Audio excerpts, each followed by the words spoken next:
మరి దీని వెనకాల ఆంతర్యం ఏంటి? నరుని కష్టమును బట్టి ఐశ్వర్యవంతుడు కాదు, యెహోవా ఆశీర్వాదము ఐశ్వర్యం ఇచ్చును. ఈ మాట ఎంతమంది నమ్మగలుగుతారు?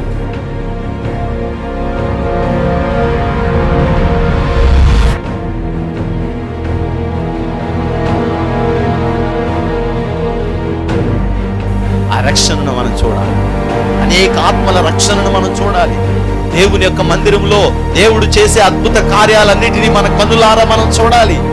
నేడు ఈ ఇంటికి రక్షణ వచ్చింది. ఎప్పుడో మన దోషములను మనం విడిచిపెట్టుకున్నాం.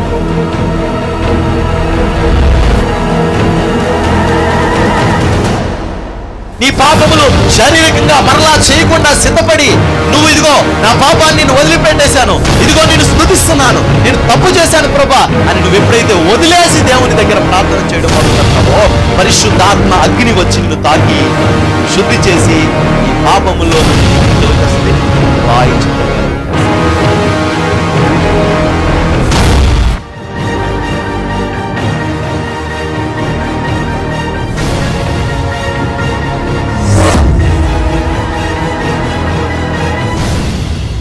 నేను దేవుని పనిలోకి వచ్చిన కాడి నుంచి ఒక్కోసారి అనుకుంటూ ఉంటాను, డ్రమ్ము కొట్టడం నేర్చుకుందాం ఏదోలాగాని. దేవుడు నాతో చాలాసార్లు మాట్లాడాడు, నీది పని కాదు, నీది పని కాదు, నువ్వు నీ పని నువ్వు చేసుకో. చాలాసార్లు ప్రయత్నం చేసిన డ్రమ్ము కొడదామని, ఇప్పటికీ నాకు డ్రమ్ము కొట్టడం కూడా రాదు. నాకు తెలిసింది ఇది ఒకటే, దీన్ని నేనేం చేయాలి? మీకు తెలిసిందేంటి? మీరు ఎరిగి ఉన్నది ఏంటి? ఇర్మియాతో దేవుడు ఏమంటున్నాడు చూడండి. ఇర్మియా గ్రంథం 1వ అధ్యాయంలో ఇర్మియాతో దేవుడు మాట్లాడుతున్నాడు. ఇర్మియా, నానా, నీతో మాట్లాడే మాటలను జాగ్రత్తగా మనసులో పెట్టుకో, నేను చెప్తున్న విషయాన్ని జాగ్రత్తగా గ్రహించు. ఇర్మియా గ్రంథం 1వ అధ్యాయం 4వ వచనం చదువుతాం. యెహోవా వాక్కు నాకు ప్రత్యక్షమై ఇలాగు సెలవిచ్చెను. యెహోవా వాక్కు నాకు ప్రత్యక్షమై ఇలాగు సెలవిచ్చెను. గర్భములో నేను నిన్ను రూపింపబడక మునుపే నిన్ను ఎరిగి తిని నీవు గర్భము నుండి బయలుపడక మునుపే నేను నిన్ను ప్రతిష్ఠించి తిని జనములకు ప్రవక్తగా నిన్ను నియమించి తిని. దేవునికి స్తోత్రం. దేనికోసం? జనములకు ప్రవక్తగా దేవుడు ఇన్ని నియమించాడట. ఎప్పుడు? రూపించబడక మునిపేనంట. దాన్ని ఏమంటారంటే దేవుని ప్రణాళిక అంటారు. నీ ఎడల దేవుని ప్రణాళిక ఏంటి? నిన్ను దేవుడు ఏ ప్రణాళికలో పిలిచాడో అది గుర్తుపట్టేదాకా ఈ ఎత్తు పల్లాలు మనం అనుభవించక తప్పదు. పైకంటే ఎక్కుతాం, కిందకి దిగిపోతాం, పైకంటే ఎక్కుతాం, కిందకి దిగిపోతాం, ఫలితం లేదు. ఈరోజు చాలా జీవితాలు అంతే. అప్పుడు అనుకుంటున్నాడు, ఎవరు పిలవట్లేదంట అతన్ని, ఎవరు పిలవట్లా. కీబోర్డ్ దుంపట్టేసింది. మొన్న నేను రిలయన్స్ సూపర్ మార్కెట్కి వెళ్తే వచ్చేస్తుంటే ఒక ఆయన నా దగ్గరికి వచ్చి అన్న మీరు శాలేం రాజు గారు కదా? అవును తమ్ముడు, ఎవరన్నాను? నేను పలానా మ్యూజిషియన్ అన్న, మేము ఇలా పరిచయం చేసామన్నా, ఇలా పరిచయం చేసామన్నా. ఏం చేదో తెలియదు కానీ నన్ను ఒక్కళ్ళు కూడా పిలవట్లేదన్నా. అతను సిగ్గుపడకుండా చెప్పాడు, యథార్థవంతుడు మాట. ఒక్కళ్ళు పిలవట్లేదు. నేను ఒకప్పుడు ఇలాగే మీ చర్చ్ పేరునే మినిస్ట్రీని నా మ్యూజిక్ టీముకి పెట్టుకుని ఎన్ని ప్రోగ్రామ్స్ చేసామో లెక్కలేదన్నా. చాలామంది అన్నారంట, యెహోవా నిస్సి అంటే లెంత్ అయిపోతుంది, చిన్నగా పెట్టు అంటే యెహోవా నిస్సి తీసి నిస్సి అని పెట్టాడంట. కొంచెం లెంతీగా ఉంటుంది. తప్పు ఉండదని కాదు, మరి ఏంటో తెలియదు కానన్నా. ఆ రోజు నుంచి నా స్థితి దిగజారిపోయిందన్నా. ఈరోజు మీ కారు మీద యెహోవా నిస్సి మినిస్ట్రీస్ అని చదివితే, ఆ చదివిన తర్వాత నాకు అనిపించింది, అయ్యో చక్కగా దేవుని సేవ వాడబడుతుంది, చక్కగా దేవుని పనిలో వాడబడుతున్నాను, ఎవడో ఏదో అన్నాడని చెప్పి యెహోవాని తీసేసంట ఉట్టిగా నిస్సి అని పెట్టుకున్నాడంట. ఫ్యాషన్గా ఉండాలని చెప్పారంటే ఎవరో కొంతమంది ఏమంటూ ఉంటారంటే, మరి ఫ్యాషన్గా ఉంటుంది పేరు మార్చుకోరా అన్నమాట. లోకస్తులు ఫ్యాషన్గా ఉంటుంది బట్టలు మార్చుకోరా, ఫ్యాషన్గా ఉంటుంది ఇలా చేయరా, ఒక కొత్త ట్రెండ్లో నువ్వు నడవరా, నీ తల్లి గర్భములో నిన్ను పిండముగా రూపించబడక మునిపే నువ్వు ఎలా ఉండాలో నిర్ణయించేశాడు ముందే దేవుడు. నువ్వు ఎలా ఉంటే ఆశీర్వాదమో దేవుడు ముందుగానే నిర్ణయించేశాడు. నువ్వు ఎలా ఉంటే నీ జీవితం తొదనెగ్గించగలవో ముందుగానే నిర్ణయించాడు. నువ్వు అలా కాకుండా వేరే దారిలో వెళ్తానంటే, వేరే ప్రయాణం చేస్తానంటే ఆ ప్రయాణం నీకు ఫలభరితంగా ఉండదు. నువ్వు ఆ ప్రయాణాన్ని ఫలభరితంగా మార్చుకోవాలంటే, దేవా నీ చిత్తమును గ్రహించుటకు నాకు శక్తిని దయచేయమని ప్రార్థన చేయండి. దేవుని చిత్తము తెలుసుకొని కూడా దేవుని చిత్తములో లేకుండా పక్కనుంటే వెంటనే ఈరోజు సరిదిద్దుకొని, ప్రభా నీ చిత్తానికి నేను లోబడుతున్నాను ప్రభా, నీ చిత్తానికి నేను లోబడుతున్నాను ప్రభా. గొప్ప కృపలో నయోమి అనే ఆమె గొప్ప కృపలో చక్కటి భర్త, 2 కొడుకులు, ఎంత శ్రేష్టమైన కుటుంబం ఆ కుటుంబం. కానీ మరి భార్యకు వచ్చిందో భర్తకు వచ్చిందో ఆలోచన తెలియదు, కానీ వాళ్ళకు ఒక దురాలోచన వచ్చింది. ఏంటండి? పొరుగురు వెళ్ళాలి, బోలెడని డబ్బులు సంపాదించుకోవాలని, చాలా ఎక్కువ డబ్బులు సంపాదించాలి. చాలామందికి ఇదే ఆలోచన, డబ్బులు డబ్బులు డబ్బులు. భర్తలు పీక్కు తినేస్తూ ఉంటారు పాపం, స్ట్రా వేసుకుని మరి తినేస్తూ ఉంటారు. వాళ్ళు తినేయడం కాదు, తాగేయడం. రక్త కోల అంటారు తెలుసా మీకు? రక్త కోల అంటారు తెలుసా? తెలీదా? రక్త కోల అంటే భార్య అని అంట. మొన్న పెద్ద అని చెప్పాడు. సిరంజి కూడా పెట్టక్కలేదంట భార్య అయితే, డైరెక్ట్ స్ట్రా ఇలా దురిపేసి, అందరు కాదమ్మా, మీరు కాదు, మిమ్మల్ని వాళ్ళు తాగేస్తున్నారు, మీరు రివర్స్ బ్యాచ్, మిమ్మల్ని వాళ్ళు తాగేస్తున్నారు. అంటే వాళ్ళు కొంతమంది, అది భర్త భార్య ఆత్మీయులుగా ఉన్న వాళ్ళకి దేవుని కృప, స్తోత్రం. ఇంకా పీడించి తినేస్తంట. ఒకరోజు ఒక ఆమె నాకు అలాగే ఫోన్ చేసింది. ఫోన్ చేసి, అన్నా మా ఊరు వచ్చి ప్రార్థన చేయనాను. ఏ అన్నాను అంటే, మా ఆయన ఎంత చెప్పినా ఏంటలేదు,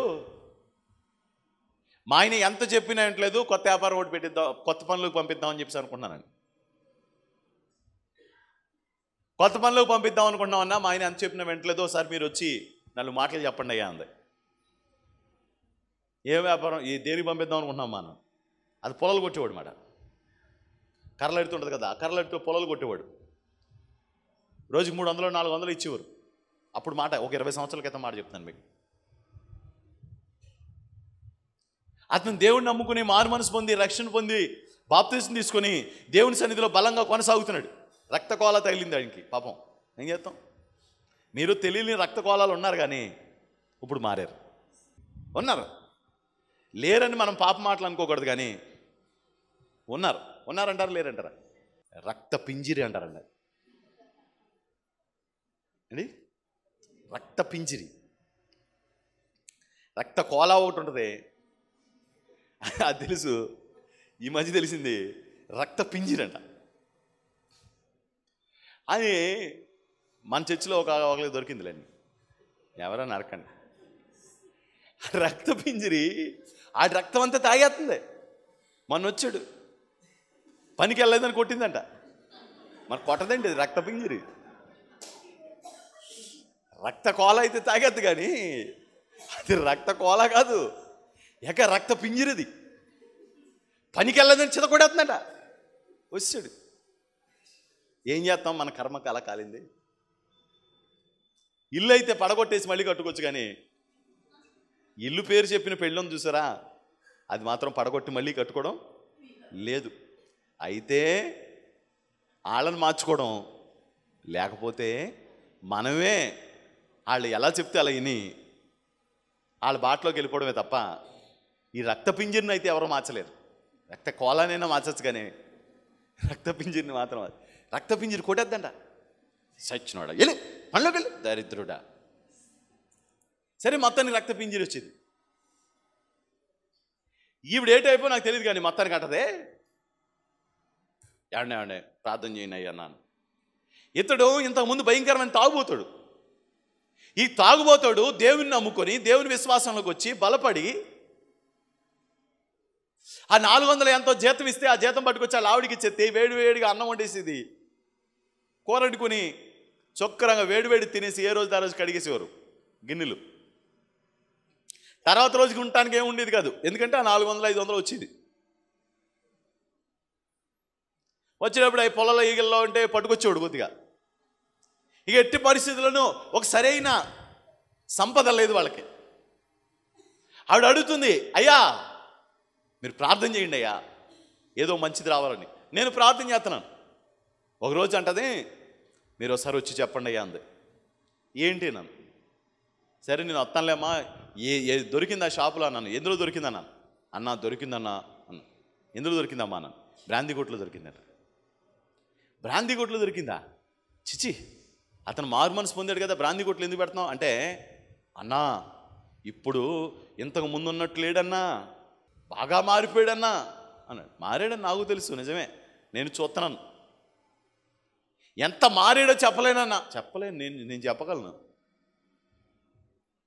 ఒకసారి మీరు వచ్చి చెప్పండి అన్నాను. అమ్మా అదేం పనమ్మా, దేవుడు ఇంకో మంచి పని చూపిస్తాడు కదా అంటే, ఆవిడంటదే లేదండి అంటది. ఎంత ఇస్తారన్నారో అన్నారు. 8,000 ఇస్తారంట. నెలకి ఎంత ఇస్తారంట? 8,000 అంట. 400 జీతం 30 రోజులు పనిచేసాడు అనుకుందాం కాసేపు. ఎంత?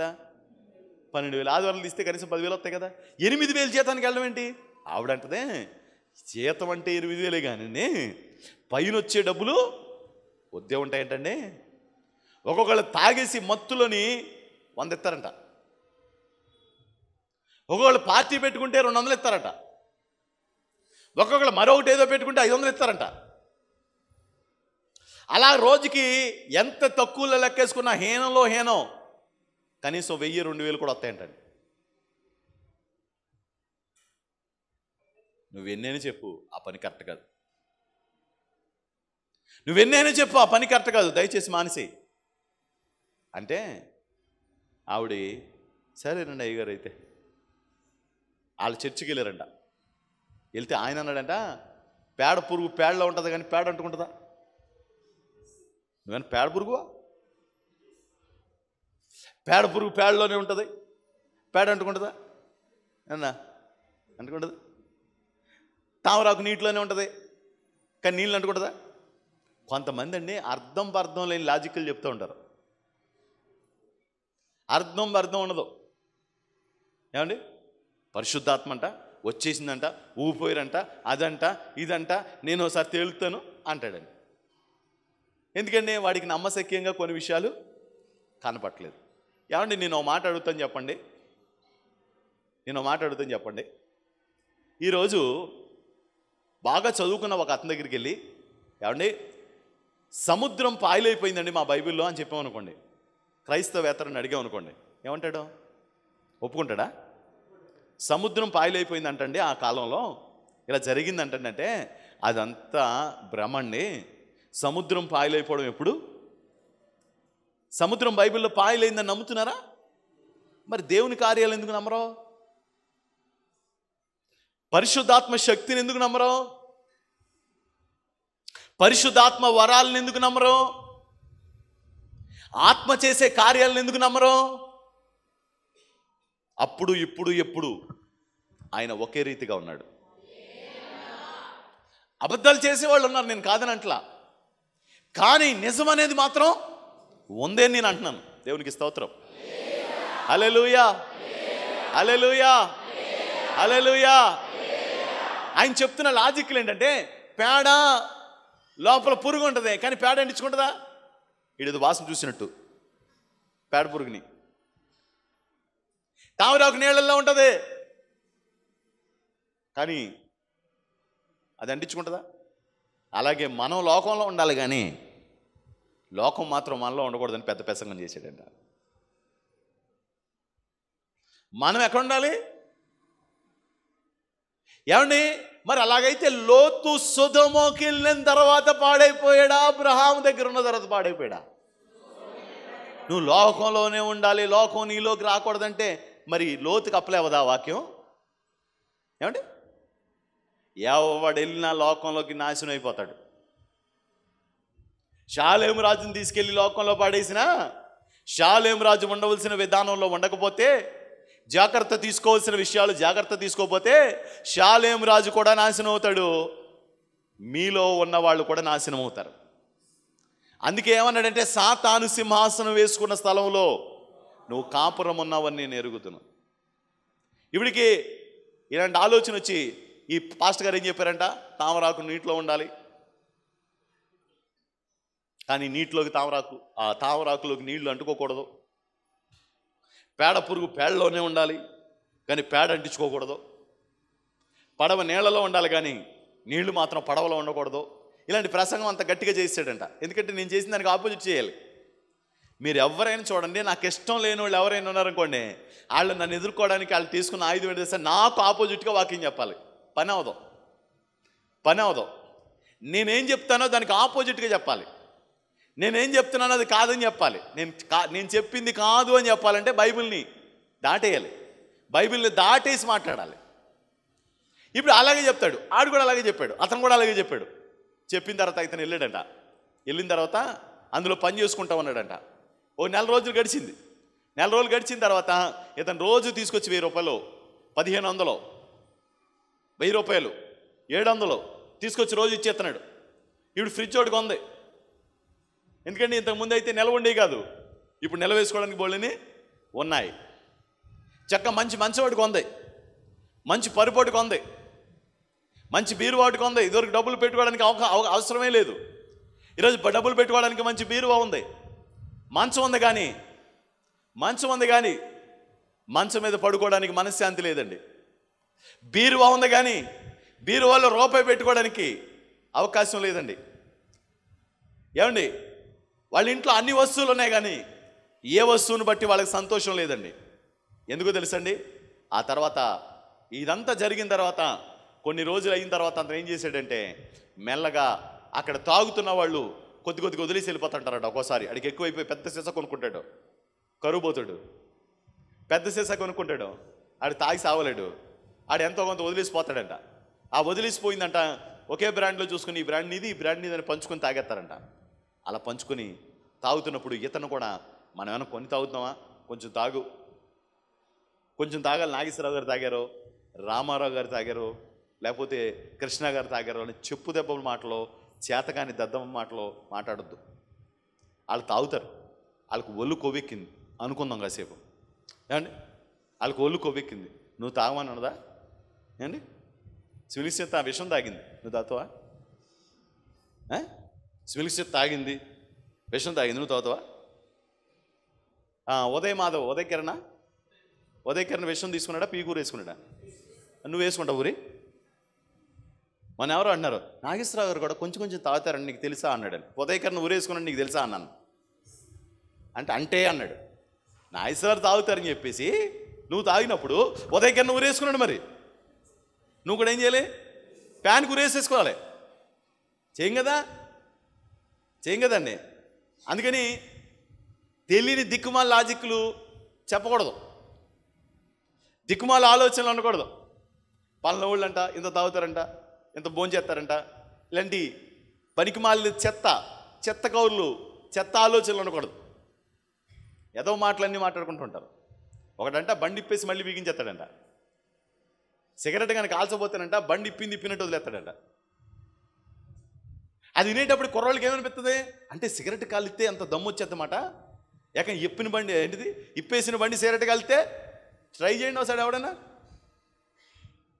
పనికిమాలిన మాటలు, చెత్త మాటలు, ఇంక నా నోటికి ఏదో దరిద్రంగా అవుతుంది.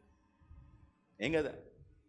దేవుడు కృప, నువ్వు ప్రజ్ఞ కలిగి దేవుని కృప ద్వారా నువ్వు జ్ఞానంతో నేర్చుకుంటే నీకు ఏ పనైనా అబ్బుతుంది. సిగరెట్ కాలితే వస్తుంది, మందు తాగితే వస్తుంది, తాడు కట్టించుకుంటే వస్తుంది, ఉంగరం పెట్టుకుంటే వస్తుంది. ఇవేం జరగవు. ఇవన్నీ అబద్ధం మాటలు, మోసపు మాటలు, ఇవన్నీ లోక సంబంధమైన మాట. మెల్లగా పాడైపోయాడు, తాగి మళ్ళీ కొడతా ఉన్నాడు. ఇప్పుడు అంటుంది ఆవిడ, ఏమని తెలుసా, ఆయన కోసం ప్రార్థన చేయండి అని. ఏమని ప్రార్థన చేయనమ్మా? మానాలని ప్రార్థన చేయి. ఎవరి వల్ల కాదు. చాలా ప్రయాసపడ్డాం అతని కోసం. అతన్ని దేవుళ్ళలోకి నడిపించడం కోసం చాలా కష్టపడ్డాను. నీ ధనాపేక్ష అతన్ని నాశనం చేసింది. మాట్లాడితే డబ్బులు, మాట్లాడితే దరిద్రపు చీరలు, మాట్లాడితే ఏవేవో పెద్ద పెద్ద టీవీలు. చిన్న టీవీలు కనపడదేంటి ఇక్కడ?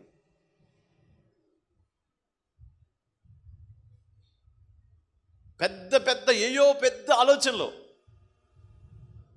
మీకు దేవుడు ఏమి ఇచ్చినా సరే దాన్ని సమృద్ధిగా వాడుకోండి. కానీ దేవుడు ఇవ్వకుండా ఆగి ఉంటే కనుక మీరు కూడా ఆగండి. ప్రభా, నువ్వు ఇవ్వలేదు కాబట్టి నీకు స్తోత్రం నాయన. కలిమి అందు వండే ఎరుగుదును, ఉన్నత స్థితి ఎరుగుదును. ఏ స్థితిలో అయినా సంతృప్తిగా ఉండడం నేర్చుకోండి ఆడవాళ్ళు. ఏ స్థితిలో అయినా అర్థం చేసుకోండి. ఆ స్థితిలో సమృద్ధి ఇచ్చాడు. ఇప్పుడు లేకపోయి ఉండొచ్చు. యోబు తన భార్యతో అదే అన్నాడు, ఆయన ఎన్నో ఇచ్చాడు, అప్పుడు తిన్నాం, అనుభవించాం, ఇప్పుడు తీసేశాడు. దాని గురించి దేవుణ్ణి ఏమనకూడదు మనం. అలాగే కొన్నిసార్లు నీ కుటుంబంలో సమృద్ధి ఉండొచ్చు, కొన్నిసార్లు లేకపోవచ్చు. దానికోసం ఇంట్లో పెంట చేయకూడదు, భయంకరంగా వేధించకూడదు అతన్ని. అతని స్థితి అంతే, అతని పరిస్థితి అంతే. అతను చేయగలిగింది నీకు చేశాడు. కృప చూపించే దేవుడు పాదాల దగ్గర పట్టుకుని, ప్రభా నా భర్తను ఆశీర్వదించని ప్రార్థన చేయి. దేవుడు ఆశీర్వదింతాడు. అంతే తప్ప అలాంటి ప్రవర్తన కలిగి ఉండకండి. అన్నీ ఉన్నాయి కానీ మనశ్శాంతి లేదండి. పాపం మనశ్శాంతి లేదు, మళ్ళీ ఏడుస్తుంది. నేటికి అతను తాగుబోతుగానే ఉన్నాడు. నేటికి 20 సంవత్సరాల తర్వాత కూడా నేటికి అతను తాగుబోతుగా ఉన్నాడు. రేపు మాప చచ్చేటట్టున్నాడు. ఒక మంచి ఆత్మీయుడిని నీ చేతులారా నువ్వు నాశనం చేయలేదా?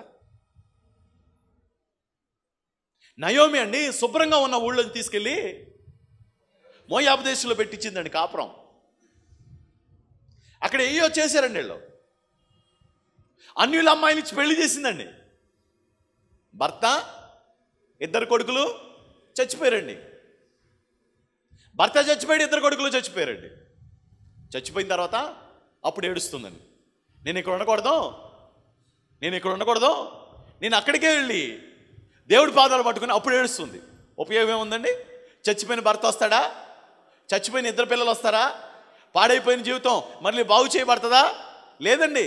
ఈరోజు మన జీవితంలో మనం ఇలాగే చేసుకుంటున్నాం. కొన్నిసార్లు అంతా పాడైపోయిందండి. తన జీవితాన్ని పాడు చేసుకుంది. అక్కడికి వెళ్ళింది, తన జీవితం నాశనం చేసుకుంది.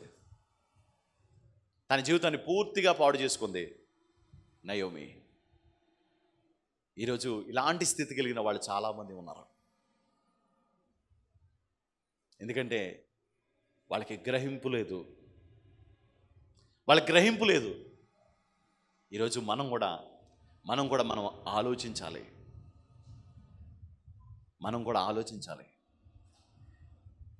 మన జీవితాన్ని మనమే కట్టుకోవాల్సిన వాళ్ళమై ఉన్నాం. మనకి ఏ స్థితి దేవుడు ఇచ్చాడో ఆ స్థితిలో ఎలాగా పాట ఉంటుంది కదా, నేనున్న స్థితిలోనే, నా స్థితిలోనే నాకు నేను ఎలా ఉండాలో నేర్పించు ప్రభా.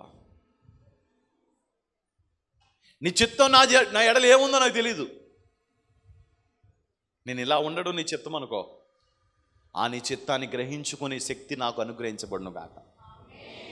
ఆ ఉన్నతమైన సంపన్నమైన స్థితి నాకు కలిగించే పరిస్థితి ఉందనుకో ప్రభా. ఆ స్థితిలో కూడా నేను నీ కొరకు నమ్మకంగా ఉండాలి. నాకు స్థితి కృప నాకు దయచేయి నాయన. ఎక్కడున్నా సరే నేను ఎలా ఉండాలి? ఎక్కడ ఉన్నా సరే నేను ఒకే రీతిగా ఉండాలి.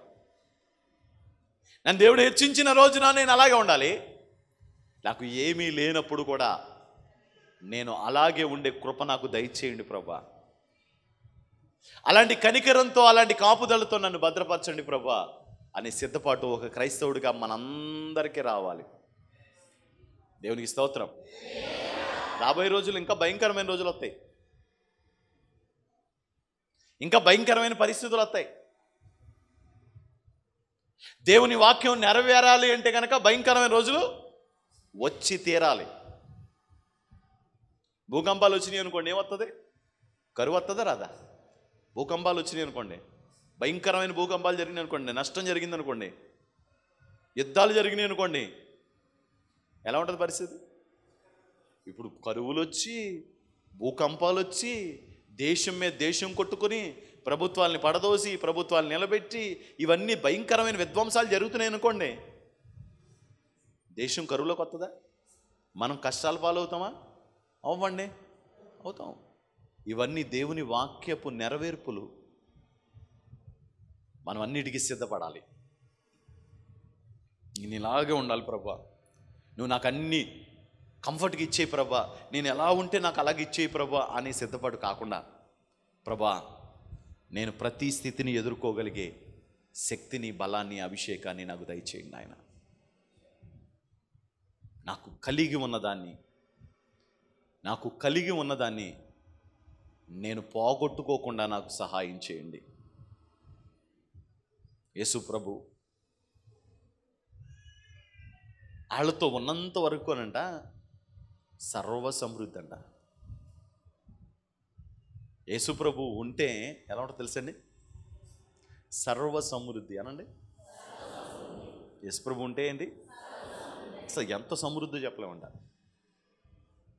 అందరూ తినగా మిగిలిన గంపలంట 12 గంపలంట. రొట్టె తినేవాడికి గంప ఇచ్చాడు యేసు ప్రభు కదండి. రొట్టె తినేవాడికి ఏమిచ్చాడు? గంప. ఎత్తితే గంప వచ్చినాయంట, గంప రొట్టెలు వచ్చినాయంట. మీరు ఏమంటారంటే, ఏమన్నా ఇవన్నీ ఎంగిల్ రొట్టెలు కదండి అంటారు. వాస్తవానికి యూదులకు కానీ, ఆ దేశాలు, అరబ్ దేశాల్లో కానీ ఎంగిలి లేదు. యేసు ప్రభు విరిచి తింటా ఇచ్చారు వాళ్ళకి ఎంగిలి లేదు, మనకి ఎంగిలి అంటారు అన్నోళ్ళం కదా. మనకి బోళ్ళంత ఎంగిలి ఉంటుంది, వాళ్ళకి ఆ దేశాల్లో ఎంగిలి లేదు. వాస్తవంగా వాళ్ళు విరిచి మిగిలిన రొట్లు గంపడం ఒక్కొక్కడికి ఎంత ఇచ్చాడండి? ఆయన ఉంటే ఏముంది? సర్వ సమృద్ధి. సమృద్ధి అంటే 2 రొట్లు, గంప అంటే సర్వ సమృద్ధి.